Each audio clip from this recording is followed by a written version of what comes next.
এতটুকু মেয়ের আমার বোরকা পরানো লাগবে, ইন্টারে পড়ে বলে এতটুকু, কমপক্ষে 18-19 বছর বয়স। এখন বলছে না ইন্টার যারা পড়ে তাদের 18-19 বছর হবে না?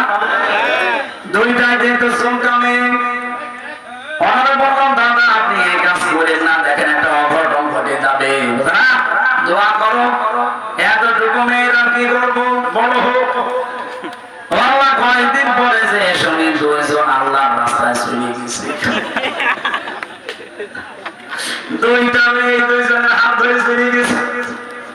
আমি বেড়াতে গেছি, বাড়িতে যে দেখি দুই মুরব্বী দাদা আর দাদি কাঁদতে কাঁদতে চোখ আপেলের মতো হয়ে গেছে। কি দাদা কাঁদেন কেন? কচি মেয়ে। এখন আমি কতবার করে বললাম না, শুনলেন না? কচি মেয়ে, ইন্টারে পড়ে তাও কচি মেয়ে।